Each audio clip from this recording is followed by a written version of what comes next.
অনেকের স্বামী বিদেশ থাকে, লাখ লাখ টাকা পাঠায়, শেষ সময় এসে দেখে টাকা নাই, স্ত্রী বাতাস উড়াইয়া দিছে। অথচ আম্মা জানের মনে করা উচিত স্বামীর সব সম্পদ এগুলো স্ত্রীর, কারণ পৃথিবীতে কোনো স্বামী নিজের জন্য কষ্ট করে কামাই করে না, সব স্ত্রী সন্তানের জন্য করে। নিজে না খাইয়ে থাকলেও মনে কষ্ট নাই, স্ত্রী সন্তান যদি না খায় থাকে ওই রাতে স্বামীর চোখে আর ঘুম আসে না। এরে আম্মা জান, আপনার স্বামী যদি মরিয়া যায় সন্তান তো আপনার চলে আসবে। ও আমার যুবক বাবারা, যারা বাবার টাকা বাতাস উড়াও, তুমি কি ভাবো না তোমার বাবা মরিয়া গেলে এই সম্পদ এই সবকিছু তো তোমার, তুমি কার টাকা নষ্ট করো? তোমারটাই তো নষ্ট করো। তবে বলবা হুজুর ক্ষতি কি? লিখা রাখ, বাবা যদি কোটি কোটি টাকা কামাই করে আর স্ত্রী সন্তানরা যদি চুরি করে না বলে সরায় দেয়, ওই সংসারে কোনোদিন লাভবান হবে না, কল্যাণ আসবে না। এরে আম্মা জান, আপনারা যদিও নবী না, তবে আপনাদের মর্যাদা, আপনারা নবীদের মা, সাহাবায়ে কেরামদের মায়ের মতোই তো আপনাদের সম্মান। আপনারা খাদিজা রাদিয়াল্লাহু আনহার মতো নারী, ফাতেমা রাদিয়াল্লাহু আনহার মতো দামি নারী, আম্মা জান আয়েশা রাদিয়াল্লাহু আনহার মতো দামি নারী। জমিনে নিকৃষ্ট এক বেঈমান ফেরাউন, জানেননি তার স্ত্রীর নাম কি? কথা বলেন না কেন? আসিয়া কত বড় দামি, যত বড় বেঈমান ফেরাউন কত বড় দামি আল্লাহর কাছে আসিয়া। দেখছেননি কারবার? দুনিয়ার নিকৃষ্ট বেঈমান ফেরাউন, আর তার ঘরে আছে পৃথিবীর শ্রেষ্ঠ নারী আসিয়া। কেমন দামি! রহমতের নবী বলেন কিয়ামতের দিন আসিয়ার সাথে আমি মুহাম্মদের সাথে বিবাহ হবে। এরে আম্মা জানেরা, এত বড় বেঈমানের ঘরে থাকি আসিয়া আমার আল্লাহকে ভুলেন নাই। আর আপনার স্বামী তো ফেরাউনের মতো খারাপ না। আপনি যদি নামাজ পড়েন আপনার স্বামী তো বাধা দেয় না, আপনি যদি পর্দা রক্ষা করে চলেন আপনার স্বামী তো বাধা দেয় না, আপনি যদি নামাজ পড়েন সন্তানকে নামাজি বানান স্বামী বাধা দেয় না। আপনি তো পারতেন চেষ্টা করলেই নিজেও জান্নাতি হতে, স্বামীটাকেও জান্নাতি বানাইতে। ও আম্মা জানেরা, মা মনে করে স্বামীর সম্পদ আমার না, এই জন্য বাতাসে উড়ায়।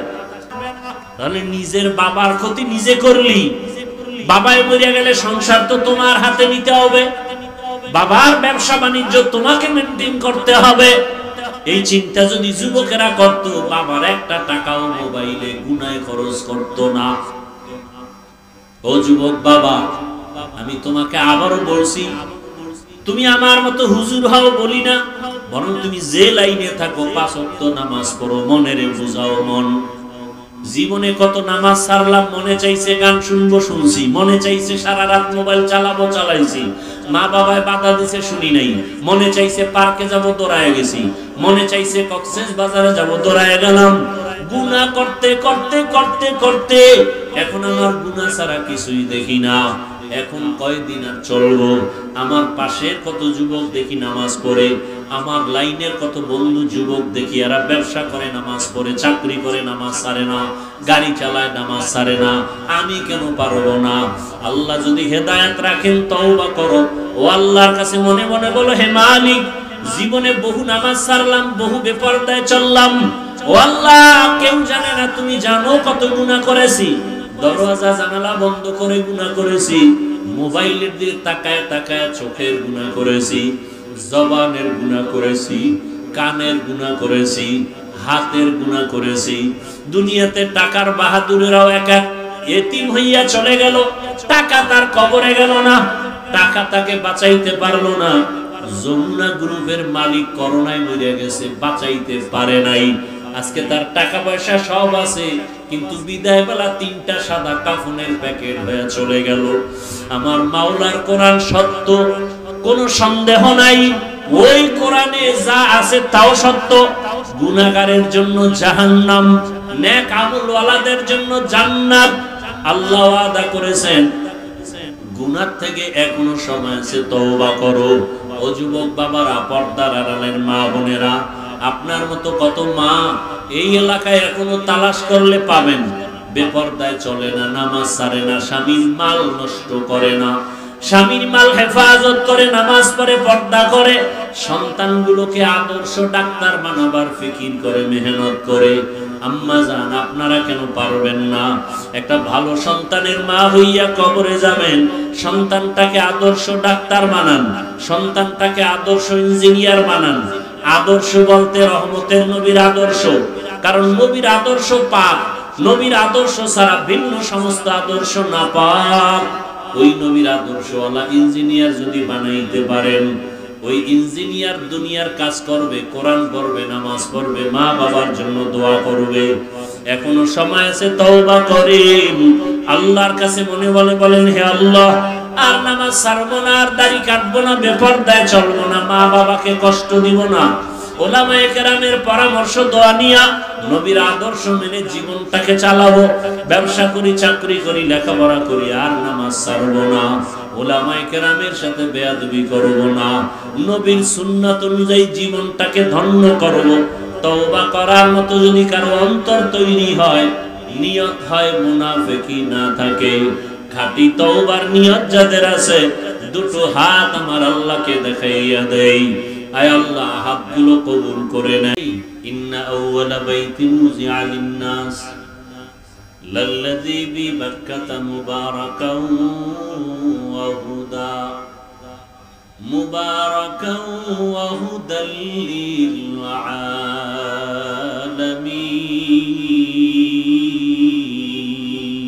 আলামিন। পৃথিবী নামক গ্রহ আল্লাহ তৈরি করার পরে প্রথম ঘর বানাইলেন বাইতুল্লাহ, হেদায়েতের ঘর। কেমন পরীক্ষা!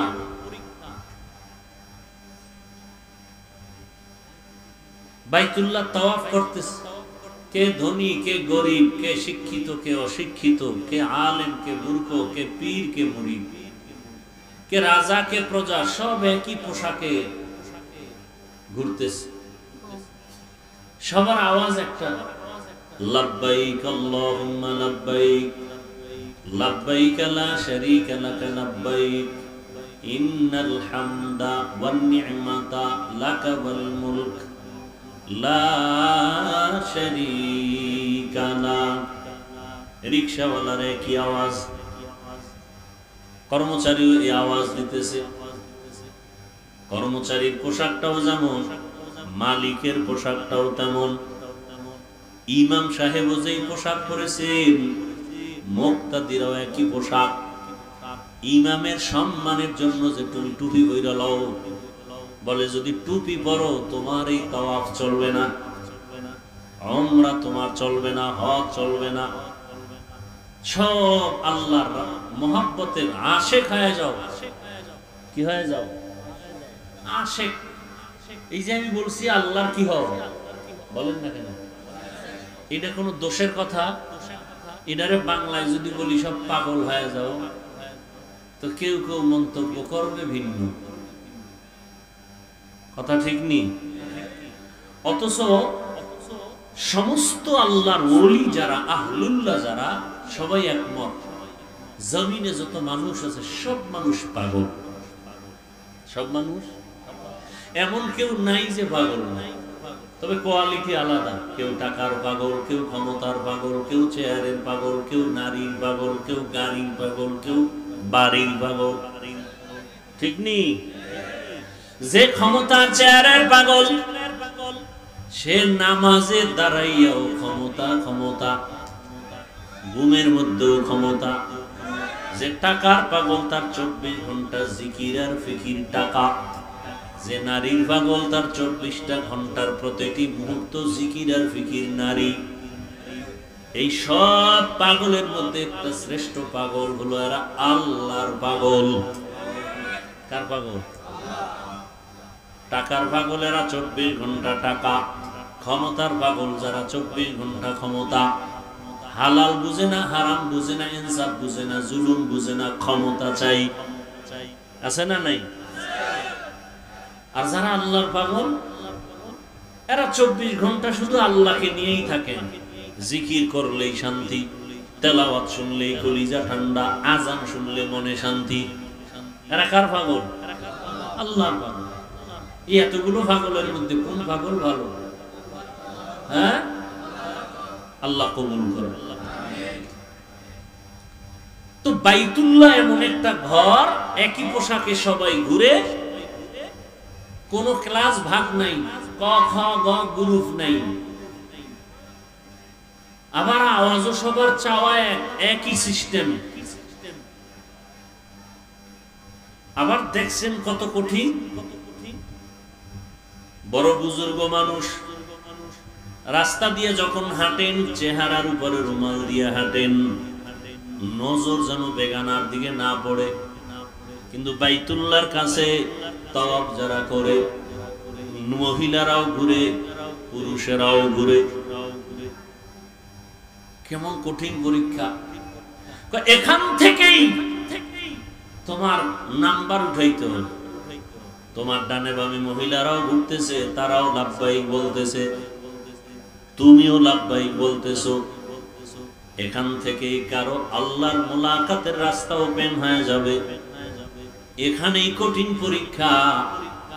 এই নারীদের প্রতি তোমার দৃষ্টি ভিন্ন দিকে যায় নাকি আল্লাহর মহব্বত এবং ভয়ে তোমার এখানে কাজ চলে? এখান থেকেই তুমি ফেল করো আর পাস করো। কঠিন পরীক্ষা চলতেছে বাইতুল্লাহর মতো দেওয়ালের পাশ। কথাটা কেন আনলাম? একদল ওয়াজে আসতে পারে নাই, আর একদল আসছে বেহেশতের প্যান্ডেলে ঢুকতে পারে নাই। এরা কোথায়? এরা দোকানপাটে ঘুরে আড্ডা দেয়, গল্প গুজব করে, আর তাজা তাজা কবিরা গুনাহ করে। তাহলে চিন্তা করেন, বাড়ির থেকে ওয়াজে যাই বলিয়া আসিয়াও বেহেশতের বাগানে ঢুকতে পারে নাই কেন? এখানে ঢুকতে কপাল লাগে, কপাল। মাস্তানি চলে না, বাহাদুরি চলে না। আল্লাহর মুহাব্বতের ময়দানে আসতে হলে আল্লাহর তৌফিক লাগে। আল্লাহ তৌফিক না দিলে হয় না। বড় কঠিন কথা। আবার একদল আসছে, প্যান্ডেলে ঢুকছে, বসছে, কিন্তু অন্তর বাইরে। এন অন্তর নেই। ভাবতেছে কি বয়ান করবে, শুনতেছি, যদি ভালো লাগে থাকবো, না হয় তাড়াতাড়ি বের হয়ে যাব। একাই যাব না, আর দুইজনকে নিয়ে যাব। হঠাৎ করে তারা ফাঁকে ফাঁকে উঠে যাবে, গিয়া বাহিরে গিয়া তারা নেকামল করবে না গুনাহ? মোবাইলটা হাতে নিয়ে গুনাহ কথা শুরু হয়ে যাবে। এখানে সব আশিক রাসূল। ফজর পড়ে নাই, জোহর পড়ে নাই, আসর পড়ে নাই, মাগরিব পড়ে নাই, এশার নামাজ পড়ে নাই, তাজা আশিক রাসূল সব বলরা। আর আমরা নামাজ রোজা ঠিক রাখার পরেও আমরা রাসূলের আশিক হতে পারি নাই। কেমন দুনিয়াতে আসছি, কেমন সমাজে বসবাস করি। দেখেন কি বয়ান শুনবেন। বয়ান কি আপনারা কম জানেননি? মাইক লাগায়া কানে আঙ্গুল দিয়ে টান দিবেন, ওয়াজ হয়ে যাবে।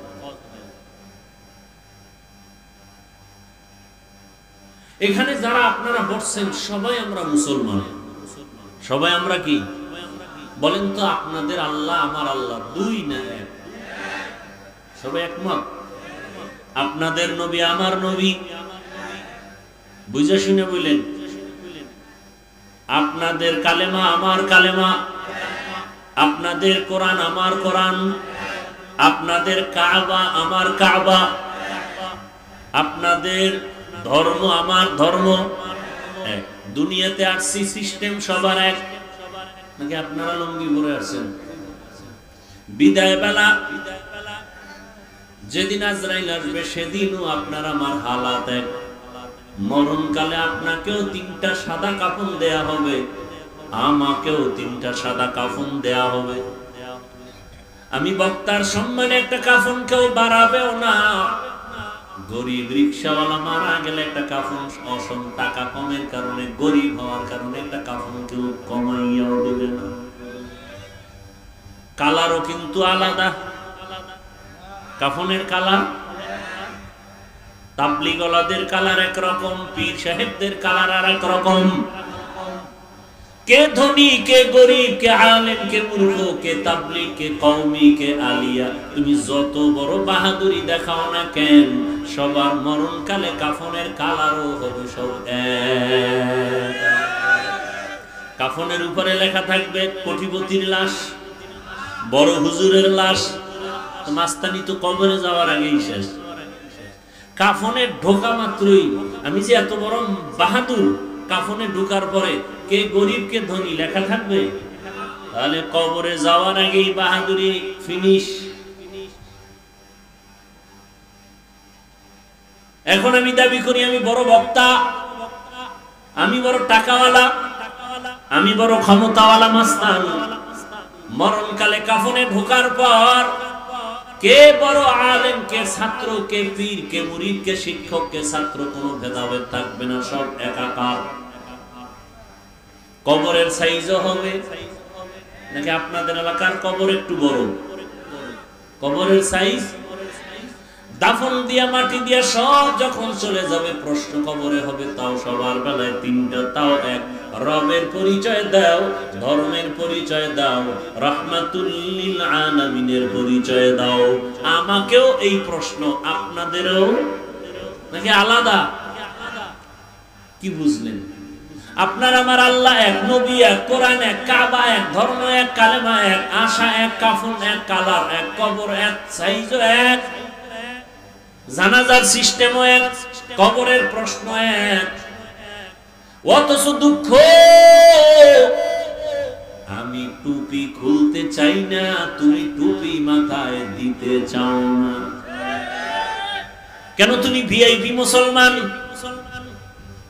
আমি দাড়ি কাটলে লজ্জা পাই, তুমি রাখতে লজ্জা পাও। তুমি রাসূলের আশিক। আমি মসজিদে না ঢুকলে লজ্জা, তুমি ঢুকতে গেলে লজ্জা। আমি পর্দা না করলে লজ্জা, তুমি পর্দা করতে গেলে লজ্জা পাও। তুমি মুসলমান, আমিও মুসলমান, তোমাকে বয়ান করবো কেন? টুপি পরো, নামাজ পড়ো, পর্দা করো। বরং বয়ান করবো কেন? বয়ান তো হিন্দুদের করবো, ইহুদিদের করবো। ওরা আল্লাহ চিনে না, নবী চিনে না, কোরআন বুঝে না, হাদিস বুঝে না, ওদের বয়ান করার সময় নাই। মুসলমানের পেছনে ঘুরতে ঘুরতে জীবন শেষ। বাড়ি ঘরের চিন্তা নাই, শরীরের চিন্তা নাই, খাওয়া দাওয়ার চিন্তা নাই, উম্মতের পেছনে। আমি একা না, 12 মাস হাজারো লাখ আলেম দৌড়াচ্ছে উম্মতের পিছনে। তাবলীগওয়ালাদের মেহনত, পীর মাশায়েখের মেহনত, জুমার খতিব ইমামদের মেহনত, উলামায়ে কেরামের মেহনত। উম্মতের নিয়ে এত ফিকির করে আলেমরা, খোদার কসম উম্মতের কল্যাণের ফিকির আর কেউ করে না। আর সব করে চান্দাবাজি আর ধান্দাবাজির জন্য। ওলামায়ে কেরাম নিঃস্বার্থভাবে উম্মতের নিয়ে কল্যাণের যে চিন্তা করে, এই চিন্তা কেউ করে না, সব স্বার্থপর। সব কি? এখানে অনেক শিক্ষিত মানুষ, বুঝা শুনে জবাব দিয়েন। ইসলামে রাজনীতি নাই, এজন্য রাজনীতির ওয়াজ করা যাবে না। কি ভাই? সব দিক থেকে ইসলাম কমপ্লিট, রাষ্ট্রনীতির বেলা ইসলাম আনকমপ্লিট।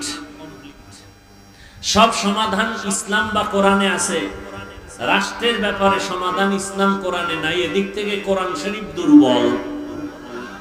কি ও চালাক বাঙালি, বলো কোরআন দুর্বল তো কেন বলো রাষ্ট্রের কথা নাই? সুলাইমান নবী রাষ্ট্র পরিচালনা করেন নাই, সত্য কথা বলেন, মানেন আর না মানেন?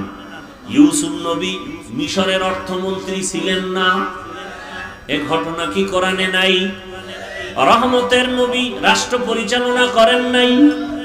আবু বকর, ওমর, ওসমান, আলী সহ এরা কি করেন নাই? তাহলে কেন বলো ইসলামে রাজনীতি নাই?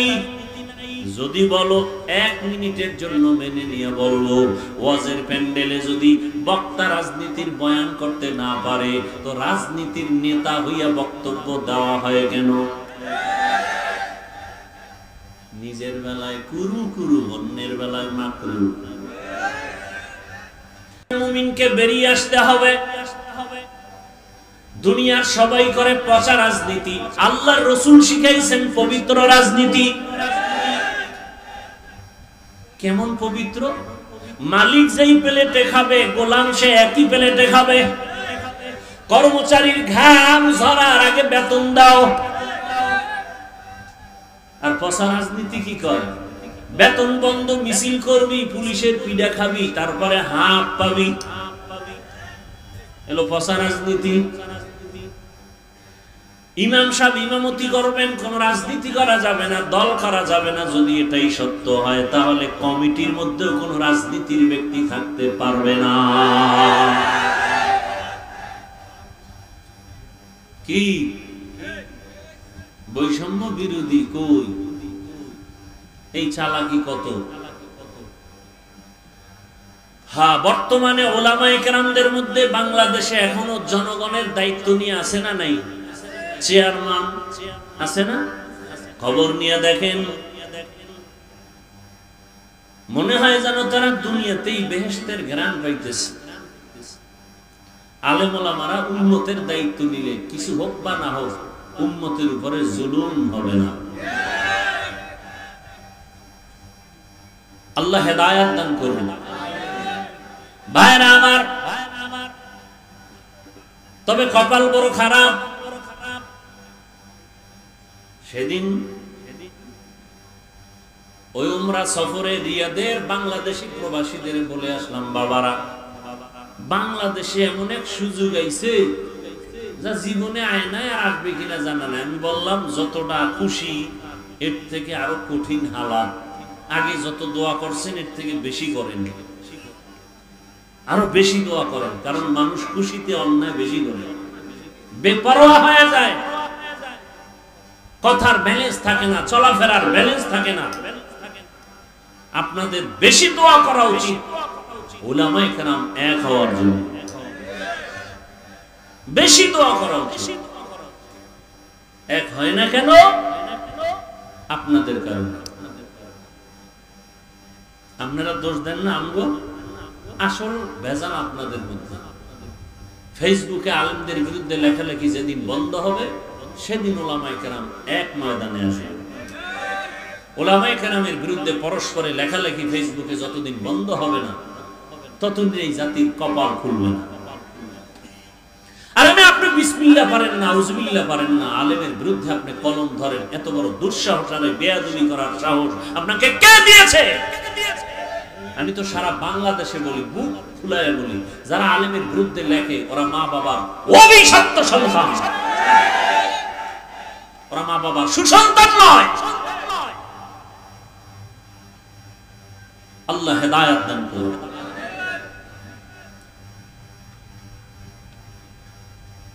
তুই এখানে আসছে বসছে, বসার পরও অন্তর এখানে নাই।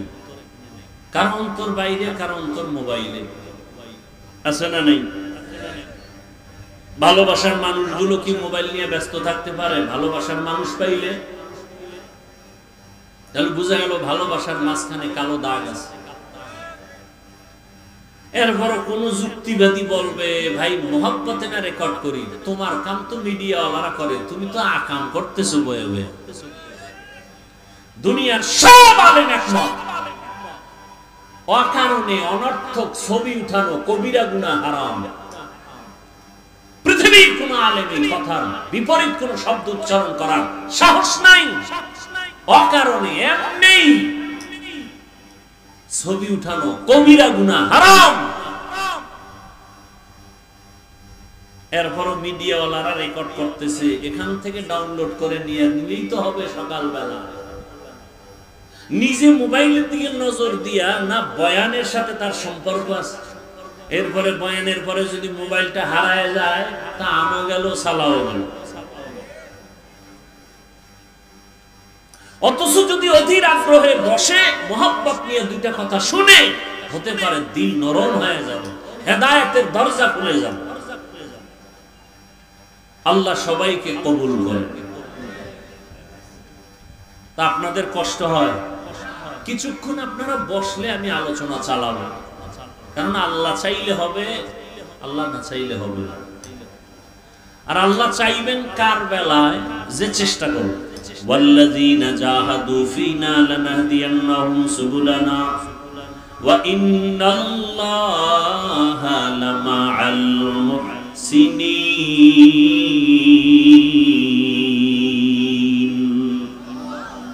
আল্লাহ তাআলা বলেন, যারা চেষ্টা করে আমাকে পাওয়ার জন্য, আমি আল্লাহ তার সামনে অনেকগুলো রাস্তা খুলে দেই। যেই রাস্তা দিয়ে বান্দা হাঁটতে থাকবে, ওই রাস্তায় আমার সাথে মোলাকাত হয়ে যাবে। ইয়া ইলাহি মুঝসে মুঝকো দূর কর, তাকে দেখো মুঝ মে তুঝকো এক নজর। ইয়া ইলাহি তু মেরা মাবুদ है, या इलाही तू मेरा माशूक है। আপনারা কোরআনের বাগানে আসছেন, বেলুন কেনেন কেন? বাড়ি যাওয়ার সময় বেলুন ঝুলাইতে ঝুলাইতে কেউ প্লাস্টিকের মাছ কিনে যায়। ম্যাডাম যদি বলে ওয়াজে গিয়া পাইলা কি, বলে যে মোনাজাতে বেলুন কবুল হয়ে গেছে। বেলুন নিয়ে আসছে, প্লাস্টিকের মাছ নিয়ে আসছে। আর একদল আল্লাহর বান্দার সংখ্যায় যদিও কম, দুই একজন আল্লাহর গোলাম জীবনে ঘরে যাইয়া সালাম দেয় না। আজকে বাড়ির দরওয়াজায় গিয়া সালাম দিল, আসসালামু আলাইকুম ইয়া আহলাল বাইত। রহমতের নবী বলেন, যারা ঘরে ঢোকার সময় উঁচু কণ্ঠে সালাম দেয়, আল্লাহর ফেরেশতা দিয়া আল্লাহ ওই বাড়ি পাহারাদার ব্যবস্থা করে দেয়। তুকু যাও সুন্নতে আহমদ কো যা বা মুহাম্মদ কে বুয়দ নিসবত তোরা মান আহাব্বা সুন্নতি কওলে রাসূল মজদায়ে কানা মাই হাম কুন কবুল। যারা আসছেন বসছেন, মাইকের আওয়াজ শুনতেছেন, আল্লাহ সবাইকে আজকের এই বেহেশতের বাগানে হেদায়েতের ময়দানে কবুল করেন। যে সূরাটা আমি পড়েছি তরজমাটা বলবো, হাদিসের তরজমা, এরপরে সময় থাকলে আপনারা দিলে ব্যাখ্যা। ওয়াল আসর, আসরের শপথ, ইন্নাল ইনসানা লাফি খুসর, নিশ্চয়ই পৃথিবীর সমস্ত মানুষগুলো ক্ষতিগ্রস্ত, জাহান্নামী। ইল্লাল্লাযীনা আমানু, কিন্তু যারা ঈমান আনয়ন করবেন, ওয়া আমিলুস সালিহাত, আমলে সালেহ করবেন, ওয়া তাওয়াসাউ বিল হক, ঈমান আমলের দাওয়াত অন্যকে দিবে, ওয়া তাওয়াসাউ বিস সবর, ঈমান আমলের বিরোধিতাকারীদের বাধা দিতে গিয়ে সবর ইখতিয়ার করবেন। এই গুণে গুণান্বিতরা জাহান্নামে যাবে না, ক্ষতিগ্রস্ত হবে না। রহমতের নবী বলেন, কুল্লু উম্মতি ইয়াদখুলুনাল জান্নাতা ইল্লা মান আবা, সব উম্মত জান্নাতে যাবে, যারা আমি নবীকে মানে না তারা আমার জান্নাতে যাবে না। ইল্লা মান আবা, সাহাবায়ে কেরামদের থেকে প্রশ্ন করা হলো, রহমতের নবী আপনাকে মানে না, অস্বীকার করে, তারা কারা? ক্বালা মান আতাআনি দাখালাল জান্নাহ ওয়া মান আসানি ফাকাদ আবা। রহমতের নবী বলেন, যারা আমার অনুসরণ করবে তারা জান্নাতে যাবে, আর যারা আমার বিরোধিতা করবে তারা আমাকে অস্বীকারকারী হিসাবে জাহান্নামে যাবে। রহমতের নবী বলেন, সব উম্মত জান্নাতে যাবে। হাদিসের তরজমা শেষ, আয়াতের সূরার তরজমা শেষ। হাদিস নিয়ে 2-4 মিনিট কথা, এরপরে সূরাটা নিয়ে কিছু কথা। হাদিসে নবী বললেন সব উম্মত জান্নাতে যাবে, একজনও বাদ নাই। কথা শেষ না কিন্তু আছে? কিন্তু আছে। নবী বলেন, যারা আমাকে মানে না তারা না।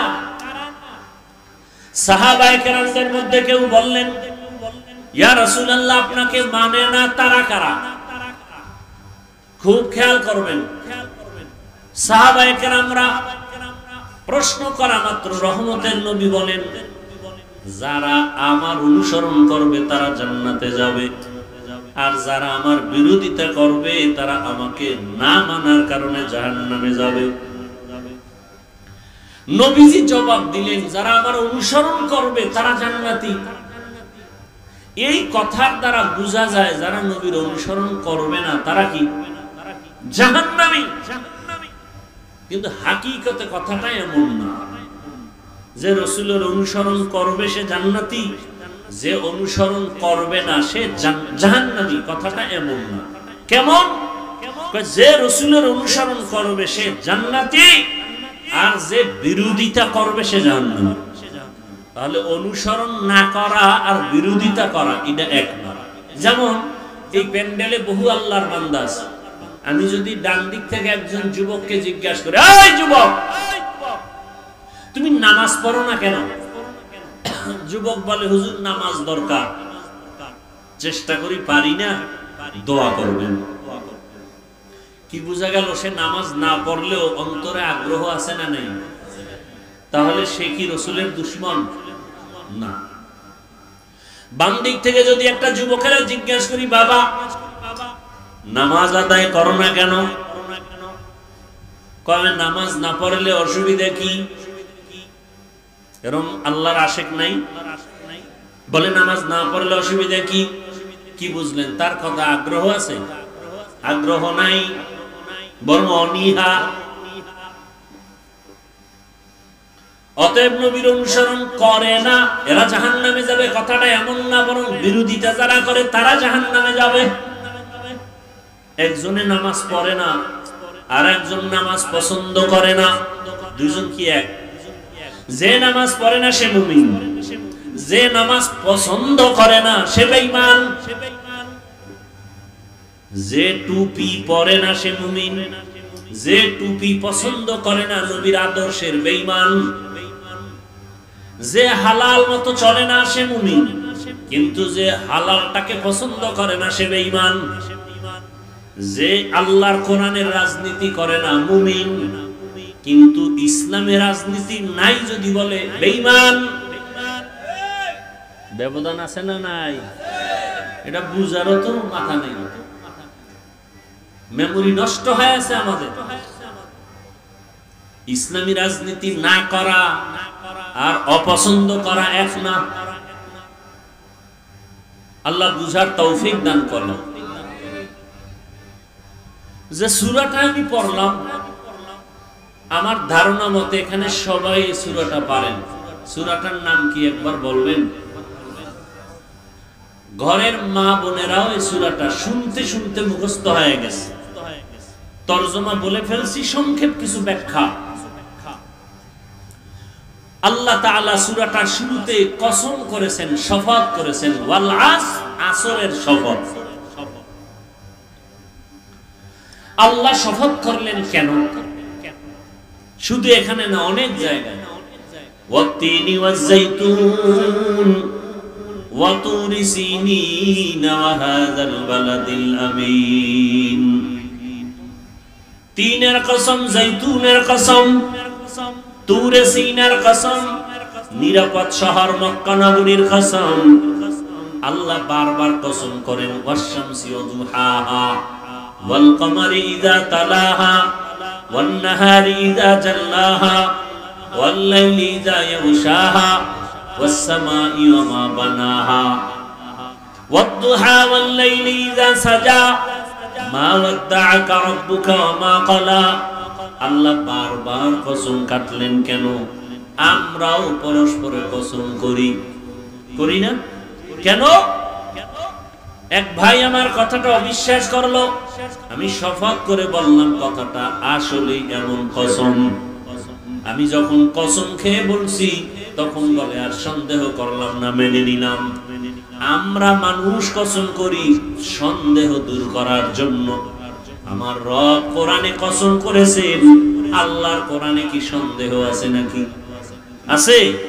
লা রাইবা ফি, এটা এমন একটা কিতাব যে কোরআনের মধ্যে কোনো ভুল নাই, সন্দেহের অবকাশও নাই। তাহলে আল্লাহ শপথ করলেন কেন? অনেক জবাব। এর সার সংক্ষেপ কথা হলো, আল্লাহর কথা সব সত্য, কোনো সন্দেহ নাই, তবে কসম করে কথাটার গুরুত্ব বাড়ায় দিলেন। সব কথা সত্য, কসমের কথাটা আরো গুরুত্বপূর্ণ। এবং যেই জিনিসের উপর আল্লাহ শপথ করেছেন ওই জিনিসটা বড় দামি বুঝাবার জন্য। যেমন আসরের শপথ, আসর বড় দামি।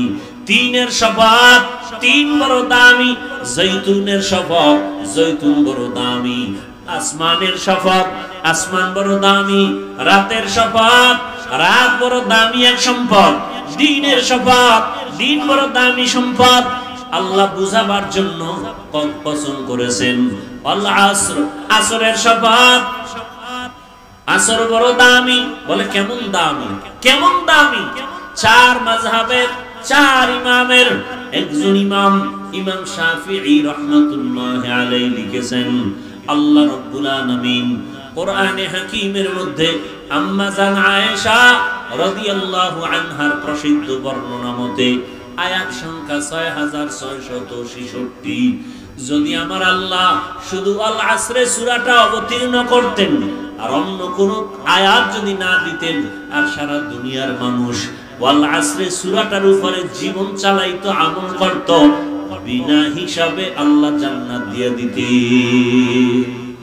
এত পাওয়ারফুল ওয়াল আসরে সূরাটা। আল্লাহ শুরুতে শফাত করলেন, আসরের শফাত। আসর বড় দামি। কেমন দামি? যারা এই আসরটাকে কাজে লাগাবে, আসরটাকে সম্মানের নজরে দেখবে, আল্লাহ তার সম্মান দুনিয়া আখিরাতে বাড়ায় দিবেন। এত বড় দামি আসরের যারা কাজে লাগাবে তারা দুনিয়ায় সফল, আখিরাতেও সফল হয়ে যাবে। এবার এই কসম খাইয়া সামনে যে কয়টা কথা বলতেছেন, কথাগুলো বড় দামি। আল্লাহ বলেন কসম খাইয়া তো গুরুত্ব বাড়ায় দিলাম। আবার বলেন ইন্নাল ইনসান, আবার তাকিদ দিলেন ইন্না, নিশ্চয়ই। আল ইনসান সমস্ত দুনিয়ার মানুষ। আবার লাফি লাম তাকি, সব দুনিয়ার মানুষ অবশ্যই ক্ষতির মধ্যে জাহান্নামী। কথা কার? শপথ করে আল্লাহ বললেন সব মানুষ অবশ্যই জাহান্নামী, ক্ষতিগ্রস্ত। কথা শেষ না সামনে আরো আছে? আল্লাহ বলেন কিন্তু নামের ব্রেক লাগায় দিলাম। ইল্লা, দুনিয়ার সব মানুষ জাহান্নামে যাবে, কিন্তু কিন্তু বলে আল্লাহ বলেন যাদের মধ্যে চার গুণ পাওয়া যাবে তারা জাহান্নামী না। কয় গুণ? ইল্লাল্লাযীনা আমানু ওয়া আমিলুস সালিহাত ওয়া তাওয়াসাউ বিল হক ওয়া তাওয়াসাউ বিস সবর। এই চার গুণওয়ালা মানুষ জাহান্নামে যাবে না, বরং তারা বিনা হিসাবে জান্নাতে যাবে। আতিনা ফি দারে দুনিয়া না হাসান, আতিনা ফি দারে উকবা না হাসান, ইয়া গিয়াসাল মুস্তাগীসিন ইহদিনা ইফতিখারা বিল উলুমে ওয়াল গিনা। হর গোরি দে মে কো তু তৈয়ার है जो न मांगे उससे तू बेजार है। চার গুণওয়ালারা জাহান্নামী না। এর মধ্যে প্রথম গুণ যাদের থাকবে ঈমান, দ্বিতীয় গুণ যারা ঈমান আনার পরে নেক আমল করবে। এই দুইটা গুণ, ঈমান আর আমল। বদ আমল না নেক আমল? ঈমান আর নেক আমল। এরপরের দুই গুণ, ঈমান আর আমলের দাওয়াত অন্যকে দেওয়া, 3 নম্বর গুণ। 4, ঈমান আমলের যারা বিরোধিতা করে তাদের বাধা দিতে গিয়া ধৈর্য ধারণ করা। প্রথম দুই গুণ ঈমান আর আমল, এই দুই গুণ হলো আল্লাহর হক। কার হক? বাকি দুই গুণ বান্দার হক। আপনারা ওয়াজে অনেক আগে থেকেই শুনে থাকবেন, আল্লাহর হক যদি ঘাটতি থাকে আল্লাহ ক্ষমা দিয়ে দিবেন, বান্দার হক যদি নষ্ট হয়ে থাকে বান্দা ক্ষমা না দিলে আল্লাহ ক্ষমা দিবেন না। আল-আসরের সূরাটা যে ইমাম শাফিঈ রাহমাতুল্লাহ আলাইহি বলছেন, যেটা মানলে আমল করলে বিনা হিসাবে জান্নাতে যাবে, পাওয়ারফুল একটা সূরা। আল-আসরের সূরা আপনাকে কনফার্ম করে দিল কে জান্নাতে যাবে কে যাবে না। চার গুণওয়ালারা জান্নাতে যাবে, বিনা হিসাবে, কোনো হিসাব নাই, বিনা হিসাবে। ওই চার গুণের প্রথম দুই গুণ আল্লাহর হক, ঈমান আর আমল। এখন আমাদের এই দুই গুণই কি জান্নাতে যাওয়া যাবে না কয় গুণ লাগবে? চার গুণ। এর মধ্যে প্রথম দুই গুণ যাদের আছে, ঈমানও আছে, আল্লাহ মানি, নবী মানি, কোরআন মানি, হাদিস মানি, কিয়ামত মানি, আমাদের ঈমান আছে। এবার আমল, টুকটাক আমলও করি। মোহাব্বত না থাকলেই প্যান্ডেলে আসলাম কেন, নামাজে মসজিদে যাই কেন, আলেমদের মোহাব্বত করি কেন? অবশ্যই মোহাব্বত আছে আমলের, কিন্তু দুইটা পাইলাম, পরিপূর্ণ না ঘাটতি। আল্লাহকে আমি পূর্ণ মাফ করে দিব, কারণ আমি গফফার, আমি রহমান। কিন্তু বাকি দুইটা হক বান্দার, সে দুইটা কি? ঈমান আমলের দাওয়াত অন্যকে দাও, যারা বিরোধিতা করে বাধা দাও। এটার নাম তা'মুরুনা বিল মা'রুফ ওয়া তানহাউনা আনিল মুনকার। কুনতুম খায়রা উম্মাতিন উখরিজাত লিন-নাসি তা'মুরুনা বিল মা'রুফ ওয়া তানহাউনা আনিল মুনকার ওয়া তু'মিনুনা বিল্লাহ। রহমতের নবীর উম্মত শ্রেষ্ঠ কেন? এর একমাত্র কারণ এরা উম্মতের যেমন ভালো কাজের দাওয়াত দেয়, অন্যায়ের পথেও বাধা দেয়। ভাইরা আমার, বান্দার দুইটা হক আছে বান্দার উপরে। ঈমান আমল আনছি যারা, নামাজ পড়ি, রোজা রাখি, পর্দা করি, মোটামুটি জিকির করি, তেলাওয়াত করি, আমার ঈমান আমল ঠিক থাকলেও কিন্তু জান্নাত এখনো রেডি না। কারণ আরো দুইটা দায়িত্ব আছে আপনার আমার উপরে। অন্যকে ঈমান আমলের দাওয়াত দিব, আমি অন্যকে দিব, আপনি অন্যকে দিবেন। অন্যকে, অন্য বলতে আল্লাহ আয়াতে তার জবাব দিলেন, ইয়া আইয়ুহাল্লাযীনা আমানু কু আনফুসাকুম ওয়া আহলিকুম নারা ওয়াকুদুহান নাসু ওয়াল হিজারা আলাইহা মালাইকাতুন গিলাযুন শিদাদুন লা ইয়াসুনাল্লাহা মা আমারাহুম ওয়া ইয়াফআলুনা মা ইউমারুন।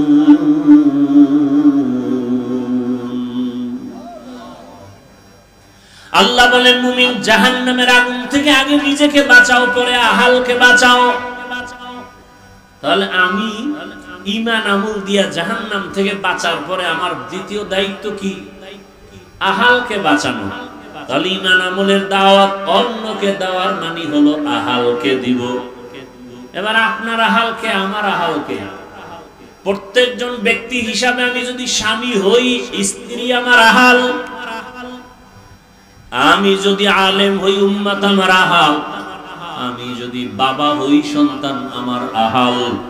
আমি যদি মসজিদের ইমাম খতিব হই, মুসল্লিরা আমার আহাল। আমি যদি ছাত্র ছাত্রীদের শিক্ষক বা শিক্ষিকা হই, আমি ছাত্রদের জন্য আমি দায়িত্বশীল, ছাত্র আমার আহাল। অতএব প্রত্যেক মা বাবা আগে জাহান্নাম থেকে নিজেকে বাঁচাইও, এরপরে দায়িত্ব তোমার সন্তানকে বাঁচাও। ঈমান আমল নিজে ঠিক করলে হবে না, সন্তানকে ঈমান আমলওয়ালা বানাও। বিরোধিতা করলে বাধা দাও। নিজে নামাজ পড়ো, সন্তানেরও দাওয়াত দাও। স্বামী হইয়া নামাজ পড়ো, স্ত্রীকে নামাজের দাওয়াত দাও।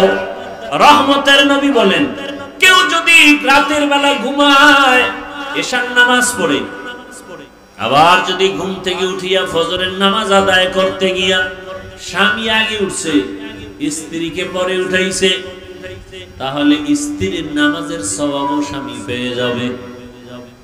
আবার যদি স্ত্রী আগে উঠে যায়, উঠিয়া যদি তিনি স্বামীকে আগে উঠায়, স্বামীর আমলের সওয়াবও স্ত্রী পাবে।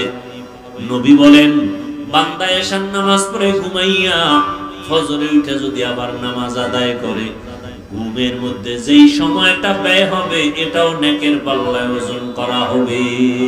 ঘুমটাও ইবাদত। কার জন্য? যে ব্যক্তি ঘুমটাকে ইবাদত বানায়, নামাজ নাই রোজা নাই, ঘুম ইবাদত হবে না। এশার নামাজ পড়ে ঘুমাবে, ঘুম থেকে উঠিয়া আবার ফজরের নামাজ আদায় করবে। রহমতের নবী বলেন, ঘুমের মাঝে যেই সময় কাটাইলো ওই সময়টা আল্লাহর নেকের পাল্লায় ওজন দিয়ে দিবে। ভাইরা আমার, তাহলে জাহান্নাম থেকে নিজে বাঁচো, আহালকে বাঁচাও। প্রত্যেক মা বাবা নিজে নামাজ পড়লে হবে না, সন্তানকে নামাজের দাওয়াত দিতে হবে। নিজে পর্দা করলে হবে না, সন্তানকে পর্দার দাওয়াত দিতে হবে। বিরোধিতা করলে বাধা প্রদান করতে হবে। বাধাটা কেমনে দিবেন এটারও নিয়ম পদ্ধতি আমার রাসূল শিখায় গেছেন। এর নবীর আশিক উম্মতের দল, দুনিয়ার রং তামাশায় তো কম দরাইলা না। তোমার আমার আপনজন চোখের সামনে দেখলাম টাকার বাহাদুরি, ক্ষমতার বাহাদুরি, কত বন্ধু বান্ধব কত পার্কে পার্কে দৌড়াইলো, আড্ডা দিল আর আমাকে হাসলো। মাদ্রাসায় পড়িয়া কোনো লাভ হবে না, কত বাজে কথা বলল, আমরাই তো আনন্দ করি, তোর কপালে আনন্দ নাই। এই বলিয়া বলিয়া যারা পার্কে পার্কে দৌড়ায়, সারা রাত মোবাইলের আড্ডা দেয় আর মেয়ে নিয়ে আড্ডা দেয়, গুনাহ করে, এই সমস্ত মানুষগুলো চোখের সামনে দেখতেছি। না সম্মান আছে, না মা বাবার দোয়া আছে, বরং আল্লাহ সম্মানের মানদণ্ডে তাদেরকেই রাখছেন যারা মদিনাওয়ালা নবীর আদর্শ মেনে চলে। এত ঝামেলায় জমিনের মধ্যে, কিন্তু যাদের কাছে রাসূলের আদর্শ আছে এদের মধ্যে এরা কোনো ঝামেলার মধ্যে নাই, বরং এরা সর্বোচ্চ সম্মানে এখনো আছে। মহামারী করোনায় তাকায় দেখো নাই, আল্লাহ চোখে আঙ্গুল দিয়ে দেখায় দিলেন, ও টাকাওয়ালারা, গোটা দুনিয়া স্তব্ধ হয়ে গেল। স্কুল বন্ধ, কলেজ বন্ধ, চাকরি বন্ধ, ব্যবসা বন্ধ। বাবারে করোনায় ধরে ফেলছে। শিক্ষিত দুইটা কুলাঙ্গার সন্তান মাস্ক লাগাইছে, ট্রিপল মাস্ক, বাবার কাছে যায় না, লাশের কাছেও যায় না, করোনা মরার ভয়। শেষ পর্যন্ত এলাকার গরিবদের বলে টাকা দিব, লাশটারে টাইনা রাস্তায় ফালায় দে, ঘরে রাখা যাবে না। বাবার লাশটা টেনে ফালায় দিছে। শিক্ষিত কুলাঙ্গারেরা জানালা দিয়েও তাকায় দেখলো না বাবার লাশের কি হালাত। বুইলা যায় ওনারে জাতি, ওই সময় আমার দেশের টুপিওয়ালা আলেমরা, আমার দেশের শত শত করোনার লাশ নিজেরা হাত দিয়া কাঁধে নিয়ে গোসল করাইছেন, কাফন পরায়, জানাজা পরায় কবরে রাখছেন। একজন হুজুরেও করোনায় মরে না। স্কুল কলেজ বন্ধ, ব্যবসা বন্ধ, চাকরি বন্ধ, ভার্সিটি বন্ধ, সব ব্যবসা বাণিজ্য, ফ্যাক্টরি, গাড়ি সব বন্ধ। ইতিহাস ভুলিয়া যাইও না, ওই মুসিবতের সময় কিন্তু কোরআনের একটা মাদ্রাসা বন্ধ হয় নাই। কি ভাই, সত্য কথা বলতে কষ্ট লাগে না? আল্লাহ দেখায় দিলেন কোরআন যেমন চিরন্তন, এর সাথে যাদের সম্পর্ক থাকবে তাদেরও সম্মানটা চিরন্তন। এরা দুনিয়া বাদশা, আখিরাতেও বাদশা। চেয়ারম্যানের চেয়ারের মেয়াদ শেষ, এমপি সাহেবের মেয়াদ শেষ, কিন্তু কোরআনওয়ালারা যেই চেয়ারে বসে আছে এই চেয়ারের তো কোনো মেয়াদই নাই। শেষ আবার কিসের শেষ? এই সম্মানকে দিছেন টাকার কারণে, ক্ষমতার কারণে, একমাত্র রাসূলের আদর্শের কারণে। অতএব আমি বলবো যুবক বাবারা, ও পর্দার আড়ালের মা বোনেরা, ও বৃদ্ধ বাবাজি, ব্যবসায়ী, চাকরিজীবীরা, দুনিয়ার রং তামাশা মানুষ শখ লাগায়া করে। মনের শখ ছিল একটু গান শুনবেন, নাচ দেখবেন, খুব মজা করছেন না? এবার বিনয়ের সাথে বলবো, তওবা করে ফিরে আসেন। মনে আশা ছিল দুনিয়ার সিনেমা হলে যাবেন, পার্কে পার্কে ঘুরবেন, গুনাহ করবেন, গানের ময়দানে দৌড়াবেন। জীবনে তো কম পার্কে দৌড়াইলেন না। ও যুবক বাবারা, আমি কিন্তু একবারও এতক্ষণ যে বয়ান করছি, একবারও কিন্তু বলি না এই বুড়িচং এলাকার মানুষ তোমরা সবাই আমার মতো টুপি লাগাও, বলছি? একবারও কিন্তু বলি নাই দাড়ি রাখো, একবারও কিন্তু বলি নাই মাদ্রাসায় যাও, কলেজ বন্ধ করো, একবারও বলি না আমার মতো জামা লাগায় হুজুর হও, তাবলিগে যাও, পীরের কাছে যাও, একবারও বলি নাই। বরং সারা বাংলাদেশে আমি একা খুব জোর লাগায় বলি, জানা নাই আর কেউ বলে কিনা, আমি নিজের থেকে জোর দিয়ে বলি, ও যুবক, স্কুল ছাড়িও না, কলেজ ছাড়িও না, লেখাপড়া করো, করো, ডাক্তার হও, করো, ইঞ্জিনিয়ার হবা হও, প্রফেসর হতে চাও, ধন্যবাদ, ও চাকরিজীবী, চাকরি করো, ও ব্যবসায়ী বাবা, ব্যবসা করো, ছাড়িও না। তাহলে আমি বয়ান করব কি? আমার বয়ান সব কথার একটা, তুমি চাকরির জায়গায় থাইকা জান্নাতের টিকিট রেডি করো, ব্যবসার জায়গায় থাইকা জান্নাতের টিকিট রেডি করো, স্কুল কলেজ ভার্সিটিতে থাইকা জান্নাতের পথটাকে ওপেন করো। করার মতো পথ আছে না নাই? আপনারা বলেন। আমি বানায় বলতেছি কি ব্যবসার লাইনে থাইকা কি জান্নাতে পাওয়ার রাস্তা নাই? রহমতের নবী ১০০০ বছর আগে বলে গেছেন, আত-তাজিরুস সুদুকুল আমিন মা'আন নাবিয়্যিন। নবী বলেন, যারা সততার সাথে ব্যবসা করবে আমি রাসূলের সাথে জান্নাতে থাকবে। তাহলে ব্যবসার লাইনে থাইকা কি জান্নাত পাওয়ার সুযোগ নাই? ও আমার যুবক বাবারা, তোমার মতো যুবক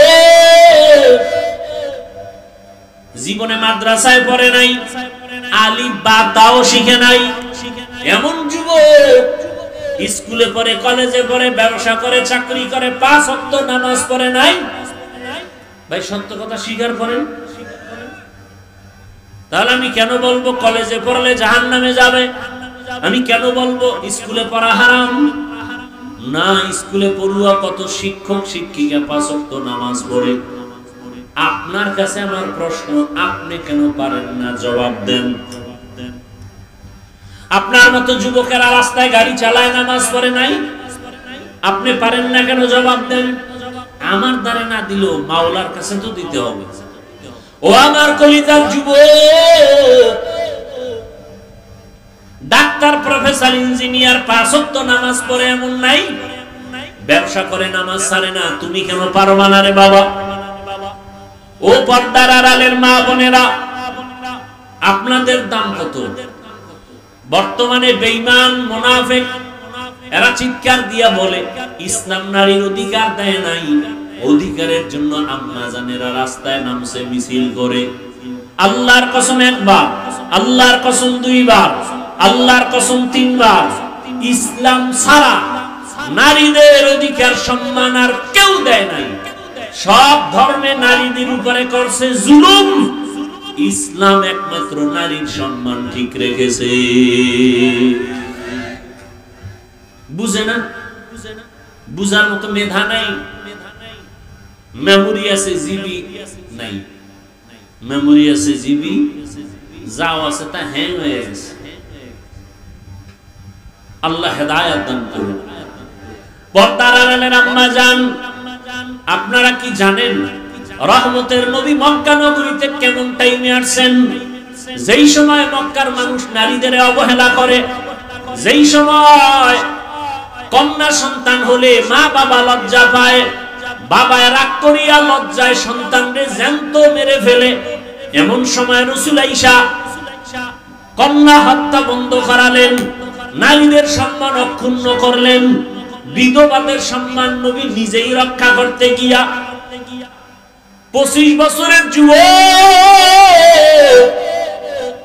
রহমতের নবী তো নবী, যার কোনো তুলনা নাই, সেই নবীর যদি 25 বছরের যৌবনটা আরো কত পাওয়ার, এরপরও আল্লাহ তারে তো স্পেশাল করে বানাইলেন। সেই সময় নবী ভরা যৌবনে বিবাহ করলেন 40 বছরের বিধবা নারী। কাকে? খাদিজাতুল কুবরা রাদিয়াল্লাহু আনহা। তাও দুইজন স্বামী বিদায়ের পরে তৃতীয় স্বামী নবী। ওদিকে 5টা সন্তান অলরেডি হয়ে গেছে আম্মা জান খাদিজার। কত বড় নিকৃষ্ট জালেম! বলে রাসূল যৌবনের চাহিদা মিটাইতে না পাইরা নবী একাধিক বিয়ে করছে।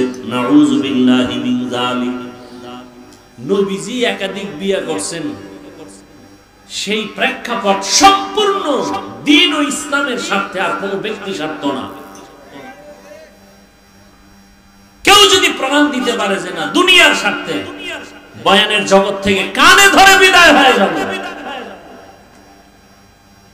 রাসূল শুধু দ্বীনের স্বার্থে বিবাহ করেছেন একাধিক। তাও খাদিজা রাদিয়াল্লাহু আনহা 40 বছরের বিধবা নারী, যতদিন হায়াতে জিন্দা ছিলেন নবী দ্বিতীয় বিবাহ করেন নাই। করছেন? ভাইরা আমার, বড় কঠিন হালাত। এরে আম্মা জান, আপনারা যদিও নবী না, তবে আপনাদের মর্যাদা, আপনারা নবীদের মা, সাহাবায়ে কেরামদের মায়ের মতোই তো আপনাদের সম্মান।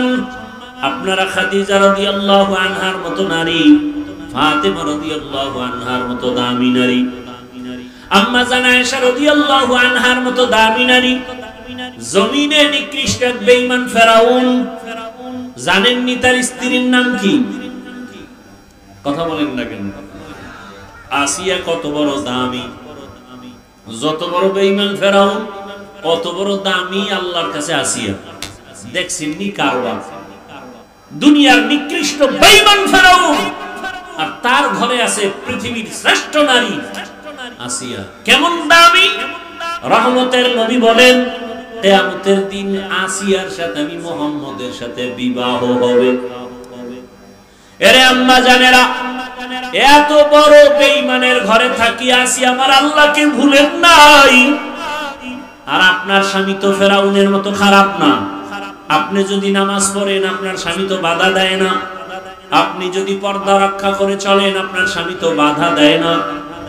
আপনি যদি নামাজ পড়েন, সন্তানকে নামাজি বানান, স্বামী বাধা দেয় না। আপনি তো পারতেন চেষ্টা করলেই নিজেও জান্নাতি হতে, স্বামীটাকেও জান্নাতি বানাইতে। ও আম্মা জানেরা, মা মনে করে স্বামীর সম্পদ আমার না, এই জন্য বাতাসে উড়ায়। অনেকের স্বামী বিদেশ থাকে, লাখ লাখ টাকা পাঠায়, শেষ সময় এসে দেখে টাকা নাই, স্ত্রী বাতাস উড়ায় দিছে। অথচ আম্মা জানের মনে করা উচিত স্বামীর সব সম্পদ এগুলো স্ত্রীর। কারণ পৃথিবীতে কোনো স্বামী নিজের জন্য কষ্ট করে কামাই করে না, সব স্ত্রী সন্তানের জন্য করে। নিজে না খাইয়ে থাকলেও মনে কষ্ট নাই, স্ত্রী সন্তান যদি না খায় থাকে, ওই রাতে স্বামীর চোখে আর ঘুম আসে না। এরে আম্মা জান, আপনার স্বামী যদি মরিয়া যায়, সন্তান তো আপনার চলে আসবে। ও আমার যুবক বাবারা, যারা বাবার টাকা বাতাস উড়াও, তুমি কি ভাবো না তোমার বাবা মইরা গেলে এই সম্পদ, এই সবকিছু তো তোমার? তুমি কার টাকা নষ্ট করো? তোমারটাই তো নষ্ট করো। তবে বলবা হুজুর ক্ষতি কি? লিখা রাখ, বাবা যদি কোটি কোটি টাকা কামাই করে আর স্ত্রী সন্তানরা যদি চুরি করে না বলে সরায় দেয়, ওই সংসারে কোনোদিন লাভবান হবে না, কল্যাণ আসবে না। তাহলে নিজের বাবার ক্ষতি নিজে করলি। বাবাই মরিয়া গেলে সংসার তো তোমার হাতে নিতে হবে, বাবার ব্যবসা বাণিজ্য তোমাকে মেনটেন করতে হবে। এই চিন্তা যদি যুবকেরা করত, বাবার একটা টাকাও মোবাইলে গুনায় খরচ করত না। ও যুবক বাবা, আমি তোমাকে আবারও বলছি, তুমি আমার মতো হুজুর হও বলি না, বরং তুমি যে লাইনে থাকো 5 ওয়াক্ত নামাজ পড়ো, মনেরে বুঝাও মন। জীবনে কত নামাজ ছাড়লাম, মনে চাইছে গান শুনবো, শুনছি, মনে চাইছে সারা রাত মোবাইল চালাবো, চালাইছি, মা বাবায় বাধা দিছে, শুনি নাই, মনে চাইছে পার্কে যাব, দৌড়ায় গেছি, মনে চাইছে কক্সবাজারে যাব, দৌড়ায় গেলাম। গুনাহ করতে করতে করতে করতে এখন আমার গুনাহ ছাড়া কিছুই দেখি না। এখন কয়দিন আর চলবো? আমার পাশের কত যুবক দেখি নামাজ পড়ে, আমার লাইনের কত বন্ধু যুবক দেখি এরা ব্যবসা করে নামাজ পড়ে, চাকরি করে নামাজ ছাড়ে না, গাড়ি চালায় নামাজ ছাড়ে না, আমি কেন পারবো না? আল্লাহ যদি হেদায়েত রাখেন তওবা করো। ও আল্লাহর কাছে মনে মনে বলো, হে মালিক, জীবনে বহু নামাজ ছাড়লাম, বহু বেপরদায় চললাম। ও আল্লাহ, কেউ জানে না, তুমি জানো কত গুনাহ করেছি। দরওয়াজা জানালা বন্ধ করে গুনাহ করেছি, মোবাইলের দিকে তাকায় তাকায় চোখের গুনাহ করেছি, জবানের গুনাহ করেছি, কানের গুনাহ করেছি, হাতের গুনাহ করেছি। দুনিয়াতে টাকার বাহাদুরেরাও এক এক এতিম হইয়া চলে গেল, টাকা তার কবরে গেল না, টাকা তাকে বাঁচাইতে পারলো না। যমুনা গ্রুপের মালিক করোনায় মরে গেছে, বাঁচাইতে পারে নাই।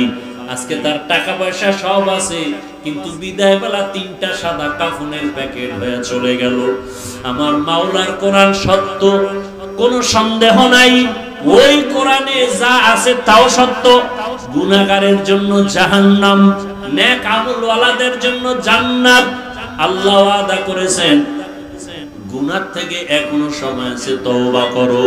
ও যুবক বাবারা, পর্দার আড়ালের মা বোনেরা, আপনার মতো কত মা এই এলাকায় এখনো তালাশ করলে পাবেন, বেপরদায় চলে না, নামাজ ছাড়ে না, স্বামীর মাল নষ্ট করে না, স্বামীর মাল হেফাজত করে, নামাজ পড়ে, পর্দা করে, সন্তানগুলোকে আদর্শ ডাক্তার বানাবার ফিকির করে, মেহনত করে।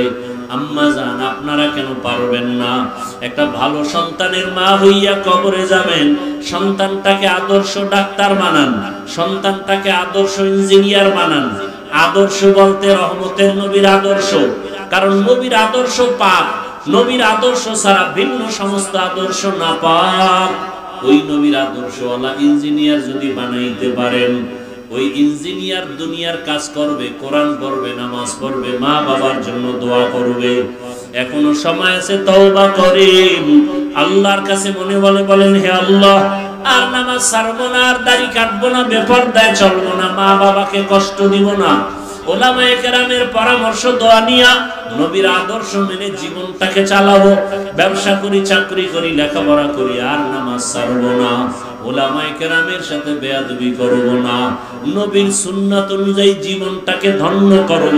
তওবা করার মতো যদি কারো অন্তর তৈরি হয়, নিয়ত হয় মুনাফিকি না থাকে, খাঁটি তওবার নিয়ত যাদের আছে, দুটো হাত আমার আল্লাহকে দেখাইয়া দেই, আয় আল্লাহ, হাতগুলো কবুল করে নেন, তওবা কবুল করে নেন। আয় আল্লাহ, আমরা তওবা করতেছি, আর নামাজ ছাড়বো না, বেপরদায় চলবো না, উলামায়ে কেরামের পরামর্শ নিয়ে চলবো, নবীজির আদর্শ নিয়ে চলবো। আমাদের তওবা কবুল করে নেন, গুনাহ মাফ করে দেন। তওবার উপরে মজবুত হইয়া মরণ পর্যন্ত মজবুত হয়ে চলার তৌফিক দান করেন, আমিন। আল্লাহ সবাইকে কবুল করেন। আরো জোরে বলেন, আল্লাহর কাছে আমরা দোয়া করি। দোয়া হলো সব বয়ানের মূল। এখন দোয়া, যাদের গুনাহ নাই এগুলো দোয়ার দরকার নাই, আর যাদের গুনাহ আছে তারা বসেন, দোয়া করে যাবেন। আল্লাহর কাছে আমরা দিল খুলে দোয়া করব। প্রধান অতিথি আসছেন, মাশাআল্লাহ, অল্প সময় একটু দোয়া নিন। মাহফিলে আপনারা প্রধান বক্তা, আর আপনার একজন আমি খুব ফ্যান, মাশাআল্লাহ। আমি আপনার সাথে কথা বলছি, আপনার তো ইয়েতেই ভাষা